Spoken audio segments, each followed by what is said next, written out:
एक कथा आती है, हरपाल नामक भक्त हुए भगवान के। क्या नाम था?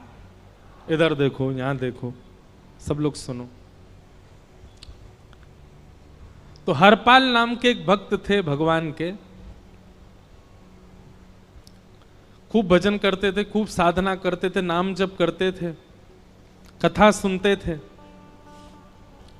लेकिन वो ब्याह नहीं कर रहे थे। क्यों?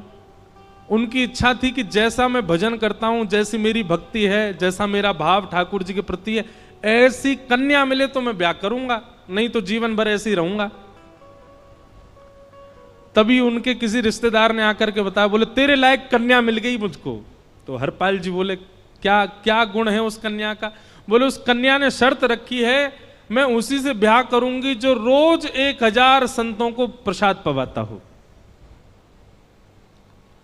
हरपाल जी बोले, अब तो मुहूर्त भी नहीं निकलवाना, कल ही ब्याह करवा दो मेरा। ऐसी कन्या से तो मैं बिना मुहूर्त के ब्याह करूं। मुहूर्त उसके संग देखा जाता है जिसके संग यह संकोच हो या फिर यह दुविधा हो कि पता नहीं जीवन कैसा चलेगा। इससे तो मुझे भरोसा है बढ़िया जाएगा मेरा जीवन, इसी से ब्याह करा दो। कन्या ने शर्त रखी, हरपाल जी हम आपसे ब्याह तो कर रहे हैं, पर हमारी शर्त मंजूर है ना? रोज 1000 संतों को प्रसाद पवाना पड़ेगा। बोला मैं निश्चित करूंगा, आप ब्याह कर लो। और ब्याह हो गया। हरपाल जी रोज 1000 महात्माओं को प्रसाद पवाते। अब देखो, अगर कोई संकल्प ले ले कि मैं 1000 महात्माओं को प्रसाद पवाऊंगा, अगर 100 महात्मा ज्यादा बढ़ जाएं, 200 महात्मा ज्यादा, उनको मना करेगा क्या? वो तो फिर अपराध बनेगा उससे। प्रसाद पवाने का संकल्प लिया तो जितने आए सबको बैठाने की जिम्मेवारी उसकी। ऐसी कथा में भी होता है, कथा में जितने लोग आए सबका स्वागत होना चाहिए, सबके लिए स्थान पर्याप्त होना चाहिए। कई जगह प्राइवेट कथा करा, हम तो मना कर देते, मत कराओ भैया, आपको अपराध लगेगा। क्यों?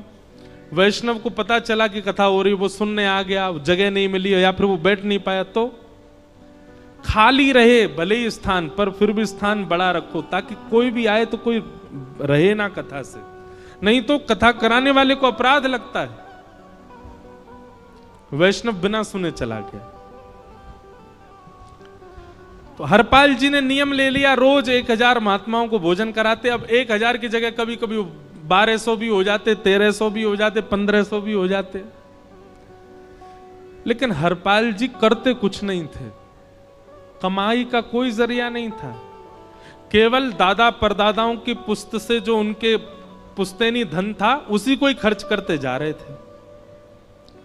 1 साल तक बढ़िया चला, 1.5 साल बढ़िया चला, लेकिन 1.5 साल बाद धीरे धीरे धन खत्म होने लगा। जैसे ही धन खत्म होने लगा, हरपाल जी बड़ी चिंता में आ गए, क्या करें। पत्नी को नहीं बताते थे। क्यों? बोले इससे तो शर्त लगी, इसको क्यों बताऊं अपना दुख, इससे तो शर्त मेरी यही शर्त थी कि रोज 1000 संतों को भोजन कराना। तो हरपाल जी ने बाहर जाते और दुकानदारों के यहां से जाकर के कर्जा लेने लगे। वो पुराने संपन्न थे तो किसी ने कर्जा देने से मना भी नहीं किया, सब देने लगे, बोले ले जा। इतना कर्जा कर लिया, 6-7 महीने तक कर्जे में भी उनके संत सेवा बंद नहीं हुई। 6-7 महीने बाद मांगने वालों ने मांगना शुरू किया, बोले हमारा दो, हमारा दो, हमारा दो। किसी का नहीं दे पाए तो पूरे नगर में ये हो गया कि भैया हरपाल जी अब पहले जैसी स्थिति में नहीं है, कर्जा इनको देना बंद करो, ये देते ही नहीं है पैसा लौटा करके। सब बिगड़ने लगा, धन नष्ट हो गया, इज्जत चली गई, लेकिन उनकी संत सेवा नहीं रुकी, रोज संत सेवा करते। एक दिन मन में विचार करने लगे, अब क्या करूं, अब तो मुझे कोई कर्जा भी नहीं देता, गहने भी सारे बिक गए, धन भी सारा खत्म हो गया। तो हरपाल जी ने मन बनाया कि मैं चोरी करूंगा, और चोरी करके ठाकुर जी, आप लोग मत करना ऐसा, चोरी करूंगा। हरपाल जी चोरी करने जाने लगे, लेकिन हरपाल जी का नियम था कि वो किसी के धन की चोरी नहीं करते थे। संपन्न लोगों के घर में जाते थे और उनकी रसोई घर की सामग्री चुरा लाते थे, चीनी, दाल, आटा, चावल, मूंग, नमक मिर्च, ताकि भंडारा हो जाए सवेरे।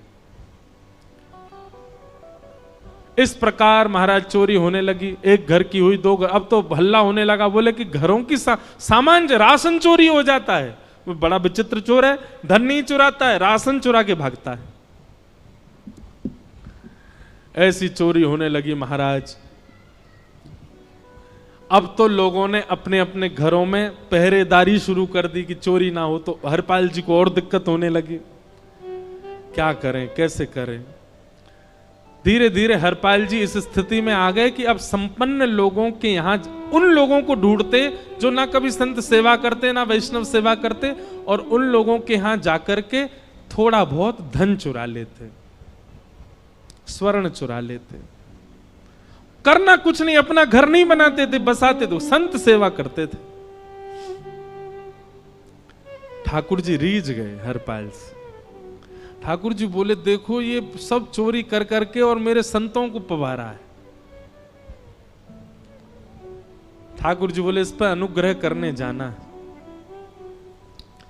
भगवान सिंहासन से उठ करके तैयार होने के लिए गए, और बढ़िया महाराज नकली सी मूछ लगा करके, ऊपर सिर पर पाग पहन करके, और थोड़ा पेट सा बाहर निकाल के, गले में खूब सारी जंजीर डाल के, हाथों की हर उंगली में अंगूठी पहन करके, सोने की जूतियां डाल करके, कौंधनी सोने की पहन करके, और एक बैंत समझते, वृद्ध लोग लेकर के चलते, बैंत, सोने का मड़ा हुआ बैंत लेकर के ठाकुर जी तैयार हो गए, एक सेठ जी बन गए। लक्ष्मी भैया ने पूछा, भगवान बड़ा सुंदर स्वरूप धारण किया, कहां जा रहे हो? बोले, अपने एक भक्त से मिलने जा रहे हैं। रुक्मणी जी बोली, मैं भी चलूंगी। भगवान बोले, तुम मत चलो, तुम उसको पहचान नहीं पाओगे, तुमसे अपराध बनी जाएगा। बोले, नहीं नहीं, भक्त दर्शन करने मैं तो जाऊंगी। भगवान बोले, जल्दी तैयार हो जाओ। सब लोग इधर देखो, वहां से कोई सामग्री आ रही है, कथा यहां हो रही है, इधर देखो, और फिर हम आंख बंद कर लेंगे, चाहे आप कहीं देखो। आंख खुली है तो हमको ही देखो। रुक्मणी जी एक सेठानी बन गई, ठाकुर जी सेठ जी बन गए, और दोनों ने मन में विचार किया कि हरपाल जी को दर्शन देना है। और यहां हरपाल जी की स्थिति क्या थी? अब संत सेवा के लिए कहीं से भी धन नहीं मिल रहा था। तो हरपाल जी एक मार्ग पर जाकर के बैठ गए और सोचने लगे, कोई धनवान यहां से निकलेगा तो उसको लूट लूंगा, और लूट के भाग जाऊंगा, सारा धन संत सेवा में लगा दूंगा।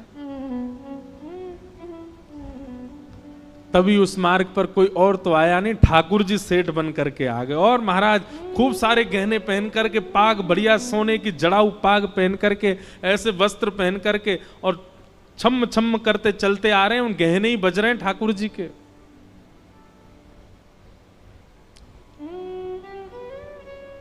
हरपाल जी ने जैसे नेत्र खोल करके देखा,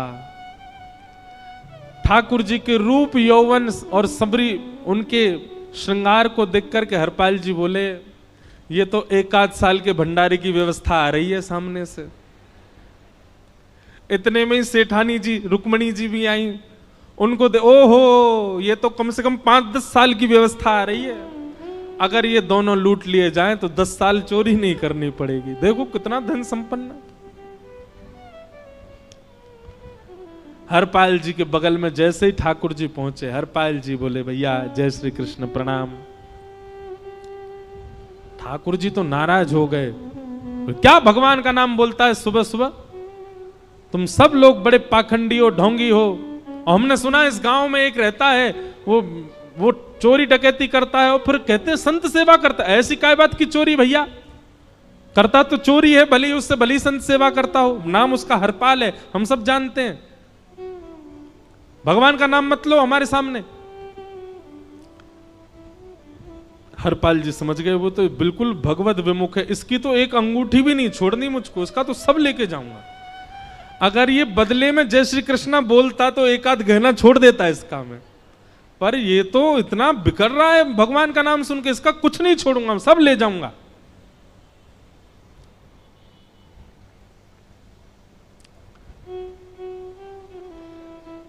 हरपाल जी बोले, हाँ भैया, एक रहता तो है डकैत इस गांव में, और उसका कोई पता नहीं है, वो कभी भी आ जाता है। लेकिन एक मार्ग जंगल में होकर के है, उसमें गांव में नहीं जाना पड़ता। जंगल से गुप्त चुप निकल करके पूरे गांव पार हो जाएंगे, आप शहर पहुंच जाओगे। उसका रास्ता मुझे ही पता है। सेठ जी बोले तो तुम हमको पार करवा दो। हरपाल जी बोले मैं पार तो करवा दूंगा, लेकिन भगवान मेरे घर कुछ मेहमान आए हैं, उनके भोजन आदि की व्यवस्था के लिए मैं तो बाजार आया था, मेरे पे धन नहीं है। आप यदि मुझको कुछ दे देंगे तो मैं घर पर व्यवस्था करके आऊंगा, तुरंत आपको लेकर के गांव पार करवा दूंगा। ठाकुर जी ने उसको कुछ सोने की मोहर दे दी, बोले लो तुम अपने घर की व्यवस्था कर आओ। हरपाल जी ने सामग्री खरीदी, घर पर पहले व्यवस्था करके आए। बोले आज की व्यवस्था हो जाए, क्योंकि आज तो 10 साल का सब चोरी करना समय लगेगा। पत्नी से कहा भोजन प्रसादी बनाओ, संतों को पवाओ। संत पूछेंगे मैं कहां है, तो कहना कि आप लोगों की 10 साल की व्यवस्था करने गए आज। हरपाल जी लौट करके आए और सेठ जी से कहा आइए आइए चल दीजिए मेरे साथ और हमारे संगी चलना बिल्कुल। ठाकुर जी रुक्मणी जी चलने लगे। जैसे ही विहंगम जंगल में पहुंचे, भयंकर भयावह जंगल, बीच जंगल में जैसे ही पहुंचे, हरपाल ने पीछे मुड़ करके देखा, दोनों चले आ रहे हैं। तुरंत महाराज वो तो अपने रूप में आ गया, शेर की तरह गर्जना करने लगा, अपनी लाठी धर दी सामने और अपने सिर का स्वाफा निकाल करके सामने बिछा दिया। भगवान जो सेठ जी के रूप में आया, भगवान बोले भैया ये क्या कर रहे हो? बोले मैं ही हरपाल हूं। सारे सामग्री निकालो, डाल दो यहां पे, एक चीज भी मत छोड़ना, नहीं तो तुम जानते नहीं हो तुम्हारा क्या करूंगा। ठाकुर जी तो थर थर कांपने लगे। रुक्मणी जी बोली देखो कैसा नाटक कर रहे हैं। रावण के आगे नहीं डरे थे, कुंभकर्ण के आगे नहीं डरे, हिरण्यकश्यप के आगे नहीं डरे, और वो हरपाल के आगे ऐसे कांप रहे हैं। भगवान तो मन की सब समझ जाते हैं, कौन ही मार रहे हैं, वो तुम भी कांपो क्यों? बोले भक्त है भैया, ये हमारो भक्त है। अनुब्रजम में हम नित्यम पूये ये तन्य रेणु भी, इसने हमारे लिए सब गवा दिया, हमारे वैष्णव संतों के लिए सब लुटा दिया, इसके आगे भयभीत होने में कोई लज्जा नहीं। लक्ष्मी नारायण दोनों कांप रहे हैं और हरपाल कह रहा सब निकालो। ए सेठानी जी कान के कुंडल उतारो। कान कुंडल उतार दिए, नाक की नथनी उतार दी, सब उतार के धर दिए, हाथों के सब कड़ूला आदि भी धर दिए। भगवान ने भी अपने सब उतार। बोले बैंत कहां लेके जा रहे हो? उसको भी धर दो। बोले अरे भैया बुढ़ापे की लाठी, हम गिर जाएंगे। बोले कुछ नहीं गिरोगे, धर दो इसको। जीवन में कभी राम ना, जय श्री कृष्ण बोलने पे चिल्ला रहे थे मुझ पे, रखो इसको यहां पे। सारा धर दिया। बोले बहुत बढ़िया हो गया, अब 10 साल की व्यवस्था हो गई। इतने में भगवान की कनिष्ठ उंगली में एक अंगूठी थी। हरपाल बोला ये कहां बचा के ले जा रहे हो, उसको दो। बोले अरे भैया ये तो बहुत बचपन की हमारी अंगूठी है और ये आज तक हमारी निकली ही नहीं है और ये निकल ही नहीं पाएगी, इसको बाहर हम निकाल ही नहीं सकते, इसको तो रहने दो हमारे पास।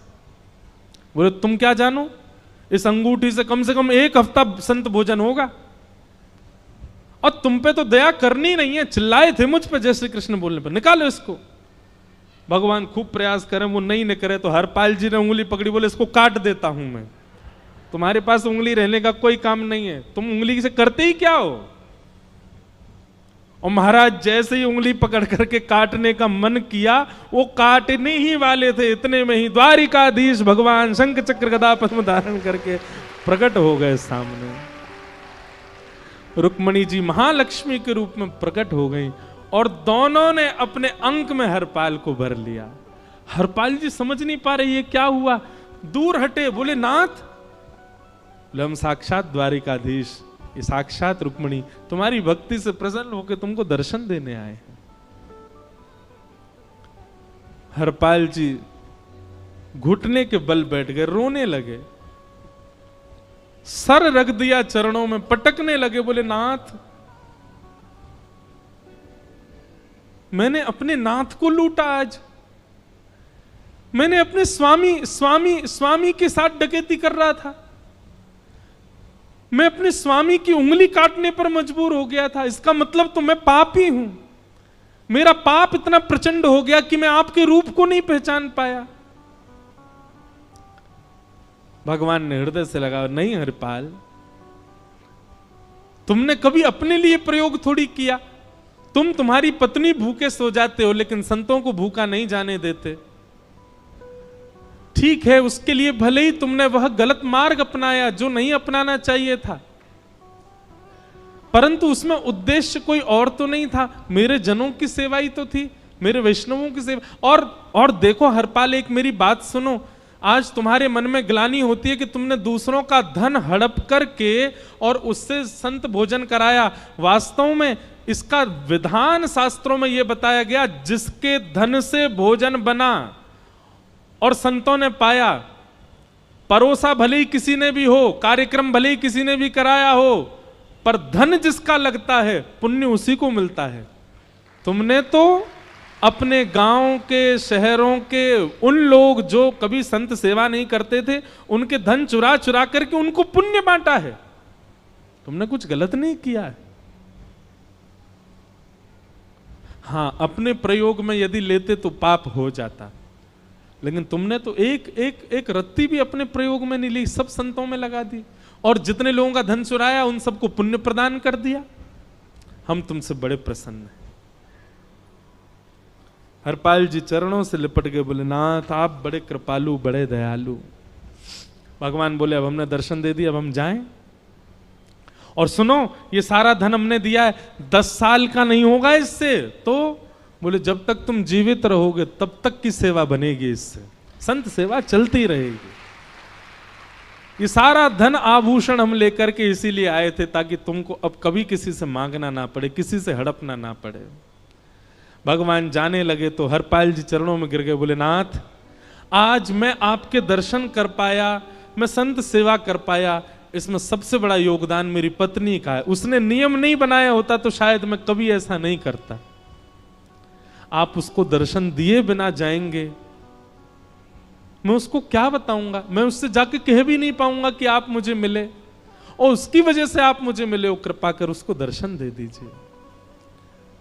ठाकुर जी बोले ठीक है। तुरंत लक्ष्मी नारायण भगवान ने छोटे छोटे बालकों का रूप धारण कर लिया और हरपाल जी की गोद में बैठ गए, और हरपाल जी अपनी गोद में लेकर के ठाकुर जी को घर पर आए, और आकर के अपनी अरे सुनो देखो कौन आए हैं। जैसे बाहर आकर के देखा तो नन्हे से ठाकुर जी, नन्ही से रुक्मणी जी गोद में बालकों की भांति बैठे हैं। बोले अरे इतने सुंदर सुंदर बालक। बोले बालक नहीं है, ये साक्षात जगन्नाथ भगवान, साक्षात रुक्मणी जी, साक्षात द्वारिकाधीश हैं। तुरंत ठाकुर जी अपने रूप में प्रकट हो गए और दोनों दंपति को दर्शन दे करके भगवान वहां से प्रस्थान कर गए। बोलो भक्त वत्सल भगवान। तो एक भक्त जीवन संगी का प्राप्त होना भगवत दर्शन तक ले जा सकता है आपको।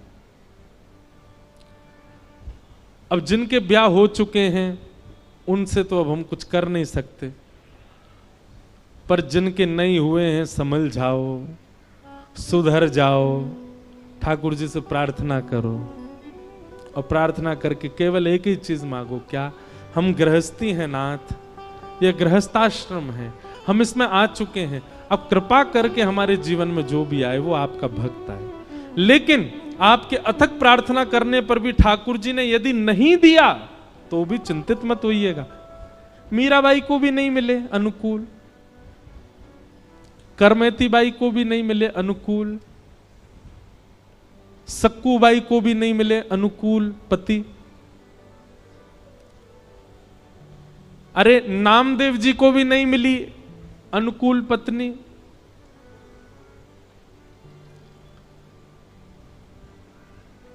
इसलिए अनुकूल मिल जाए तो भगवान की बहुत बड़ी कृपा, नहीं मिले तो उससे चिंतित मत होना। जो मोह, जो प्रेम पत्नी के प्रति होना है आपका, वो ठाकुर जी के प्रति हो जाएगा अगर अनुकूल नहीं मिला तो। इसलिए दोनों स्थिति में सम रहना प्रयास करो कि ठाकुर जी अनुकूल दें। तो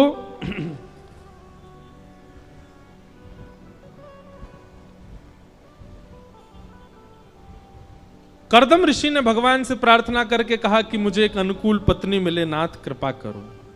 और कैसी पत्नी मिले जो मुझसे ज्यादा आपसे प्रेम करे, मुझसे ज्यादा आपका भजन करे, मुझसे ज्यादा आपको ध्याए।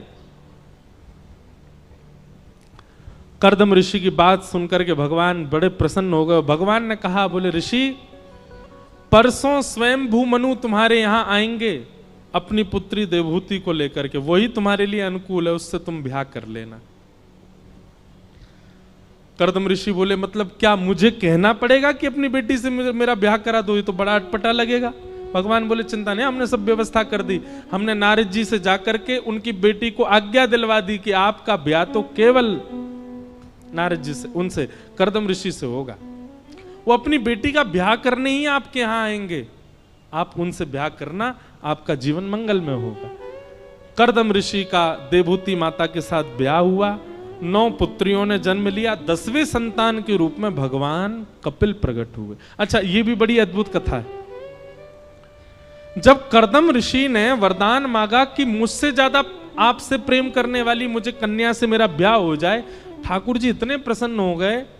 भगवान ने कहा, एक वरदान हम तुम्हारा पूरा करेंगे, एक वरदान हम अपनी तरफ से देंगे।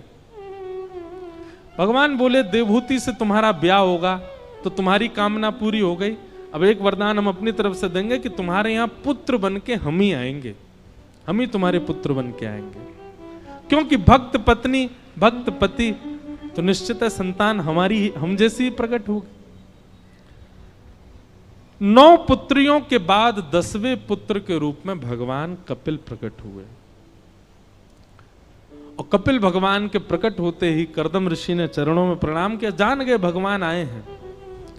भगवान कपिल का बाल्य रूप नहीं बताया भागवत में ज्यादा, धीरे धीरे वो बड़े हो गए।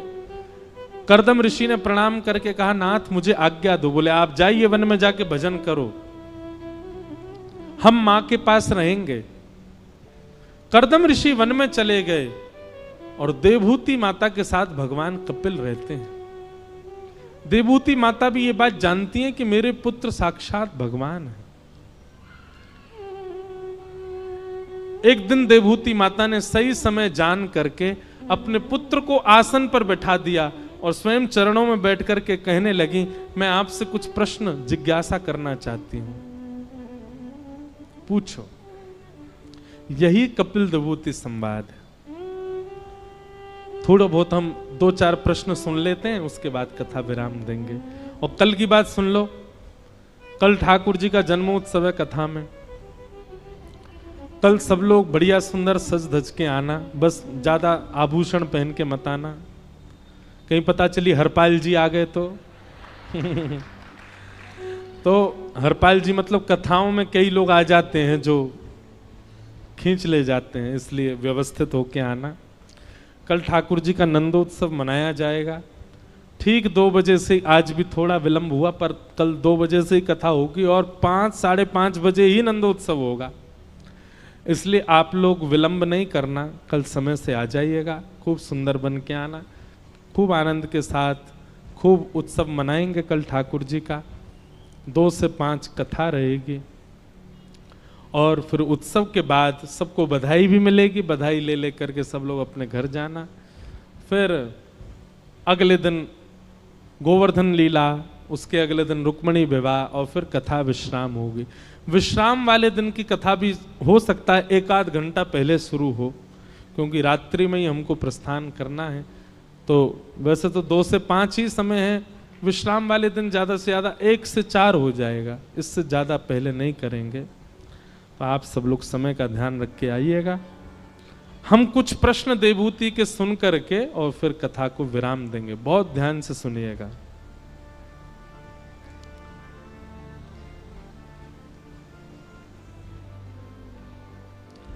कि निर्वेणा नितराम भूमन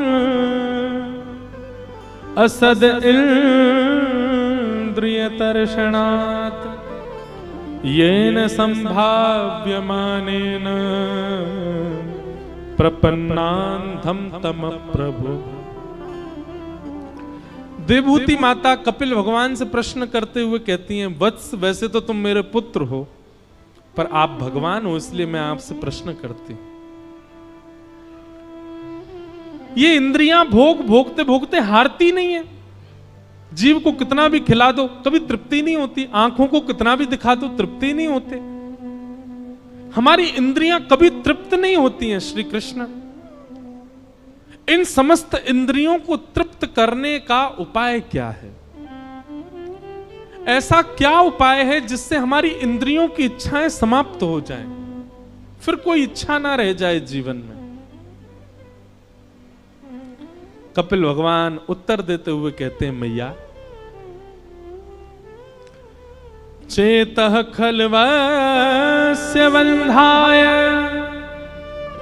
मुक्तये चात्मनो मतिं गुणेषु सक्तं बन्धाय रतं वा पुंस मुक्तये। बहुत ध्यान पूर्वक सुनो। मैया इंद्रियों की इच्छा नहीं होती। इंद्रियां जानते हैं आप किसको कहते हैं? हमारे शरीर में कितनी इंद्रियां होती हैं? 10। पंच ज्ञान इंद्रिय जो कि केवल इतने एरिया में ही हैं, आंख, नाक, जीभ, कान और त्वचा।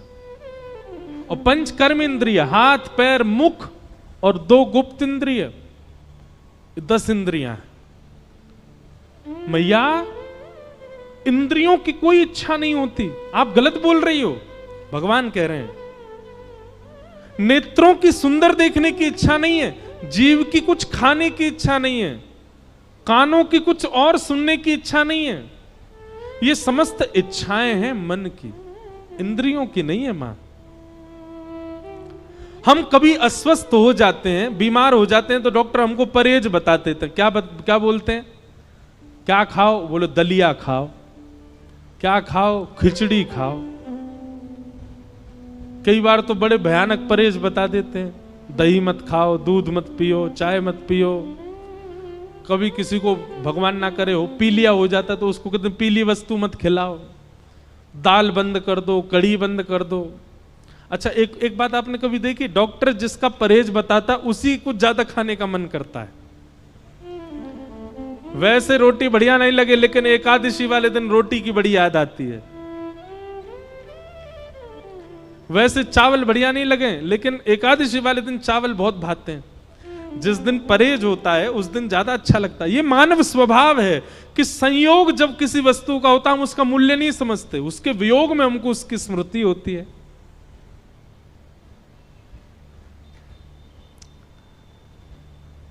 भगवान कह रहे हैं मैया इंद्रियों की इच्छा नहीं होती। इंद्रियों को तो जो दे दोगे वो स्वीकार कर लेंगी। इच्छा होती है मन की। आपका प्रश्न होना चाहिए कि मन कैसे सुधारे? इंद्रियां नहीं सुधारी जा सकती। किसी व्यक्ति को जेल हो जाए, उसको बोला जाए ए तुमने उस आदमी को गोली क्यों मारी? वो कहे मैंने नहीं मारी, मेरे हाथ ने मारी थी, मेरे हाथ को दंड दे दो। तो जज क्या कहेगा? ये पागल हो गया, इसको पागल खाने भेजो। क्यों भाई? हाथ तो वही करेगा जो तू चाहेगा। और तो ये चाहने वाली स्थिति किसकी होती है? मन की। कर्म तो मन ही करवाता है ना। मैया इंद्रियां नहीं सुधारी जाती, मन सुधारा जाता है। मन सुधर जाएगा समस्त इंद्रियां अपने आप सुधर जाती हैं। और मन को सुधारने का एक ही उपाय है, क्या? सत्संग।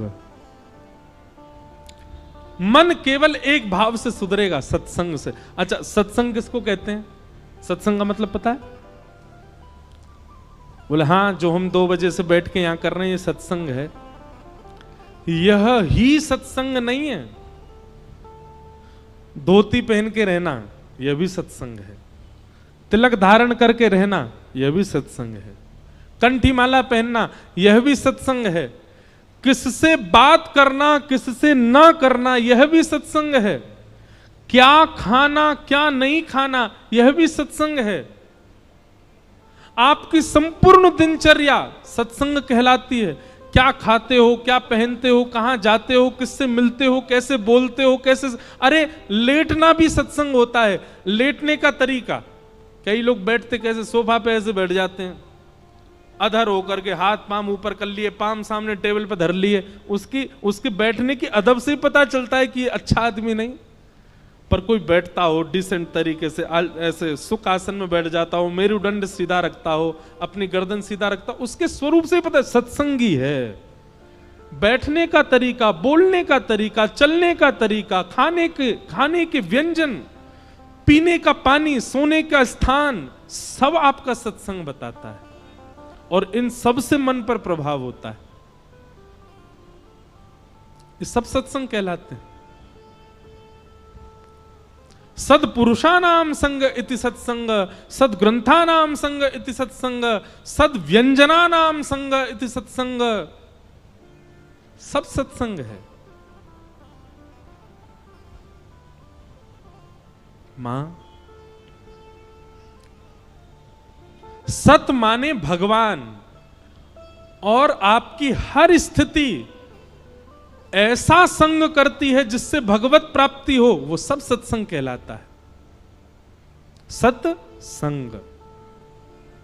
मां, यदि आप चाहती हो कि आपका मन शुद्ध हो, पवित्र हो, एकाग्र हो, तो आपको सत्संग करना चाहिए। किनका संग करें? तब पंच गुण बताए। कौन कौन से पंच गुण? तितिक्षवः कारुणिका सुहृदः सर्वदेहिनां, अजात शत्रवः शांता साधवः साधुभूषणा। जो सहनशील है, जिसके अंदर दया है, सब प्राणी मात्र के लिए भला चाहता है, जिसका कोई शत्रु नहीं है, और जो शांत रहता है, ये पंच लक्षण जिसमें है मैया, उसका संग करो, आपका मन अपने आप सुधर जाएगा। सत्संग की विधा और मन एकाग्र की विधा भगवान ने यहां पर बताई। देवहूति माता ने अगले प्रश्न कई किए, फिर प्रश्न किया कि आपके दर्शन में सबसे पहले कौन से अंग को देखना चाहिए? तो भगवान कहते हैं सबसे पहले मेरे दर्शन में मेरे चरणों का दर्शन करना चाहिए।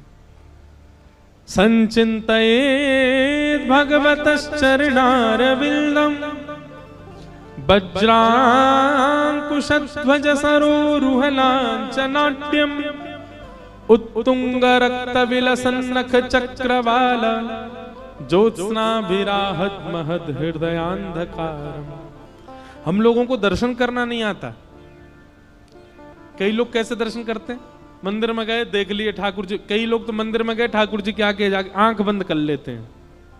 भाई दर्शन करने आए हो, इतने बड़े अंतर्मुखी हो गए हो कि बिना देखे ही ठाकुर जी दिख रहे हैं चित्त में आपको। भगवान के सामने जाके आंख बंद नहीं करनी चाहिए। ठाकुर जी को तो निहारो, देखो, वंदन करो। लेकिन दर्शन भी कैसे करें? तो कहते हैं सबसे पहले भगवान के श्री चरणों का दर्शन करो। श्री चरणों के बाद उनके घुटने देखो, फिर कटी भाग देखो, फिर वक्ष देखो, ग्रीवा देखो, अंत में मुख देखो। हम कई बार तो दर्शन करने जाते हैं, मुख ही देखते हैं, चरण देखते ही नहीं ठाकुर जी के। और देखो कई जगह ऐसा है कि चरण दर्शन नहीं होते। जैसे हमारे बिहारी जी साल में एक ही बार दर्शन देते हैं चरणों के, अक्षय तृतीया। तो क्या करें? तो जिस ऐसे देव के दर्शन करो जिनके चरण दर्शन नहीं हो रहे हैं, तब उनके जिस अंग का नीचे दर्शन हो रहा है वहां से लेके ऊपर तक दर्शन करके चरणों की भावना रख लो। भावना मतलब विचार कर लो ठाकुर जी के कैसे चरण हैं। तो सुनो, उत्तुंग रक्त विलसन चक्रवाल, कमल जैसे ठाकुर जी के चरण हैं। ध्रुव जी के नख जो हैं ऐसे लगते हैं मानो एक एक चंद्रमा विराजमान हो, ऐसा प्रकाश उत्पन्न हो रहा है। वज्रांकुशध्वज सुरोरुहलांचनाड्यम, वज्र, अंकुश, ध्वजा आदि आदि चिन्ह भगवान के चरणों में है। ये सब विचार कर लो। लेकिन सर्वप्रथम दर्शन भगवान के चरणों का ही करो। हमने एक कथा में एक बात कही थी कि आप एक नियम बना लीजिए। क्या? 15 दिन तक अपने प्रिय मंदिर जाओ और मंदिर जाकर के केवल ठाकुर जी के श्री चरणों का दर्शन करो, मुख का दर्शन मत करना। आपका आकर्षण होगा उनके मुख की ओर, वो कितने भी सुंदर बन के क्यों ना खड़े हों, कितने भी अच्छे प्यारे क्यों ना लग रहे हों, आप जाकर के नेत्रों से गाढ़ करके केवल उनके चरणों को देखना, मुख मत देखना। 15 दिन बाद आप अनुभव करेंगे कि 15 दिन तक आपने ठाकुर जी के चरणों के दर्शन किए, तो 15वें दिन आपके स्वप्न में या आपके नेत्रों में ठाकुर जी खुद अपना मुख दिखाने आएंगे। ये चरण दर्शन से मिलने वाला फल है। 15 दिन बाद ठाकुर जी खुद आ जाएंगे। अरे रोज आवे देखे ना, हम वो देख मैं कैसा लग रहा हूं आज। ठाकुर जी के चरणों में चरण साधारण नहीं है ठाकुर जी के। उन चरणों का नित्य दर्शन करो। जिसके मन में ये अभिलाषा हो कि मुझे ठाकुर जी को स्वप्न में देखना है, 15 दिन तक ठाकुर जी के चरणों का चिंतन करो। 15 दिन भी बहुत बता रहे हम। आप संकल्प धारण करो, 1 हफ्ता व्यतीत होते ही ठाकुर जी स्वप्न में दिखेंगे।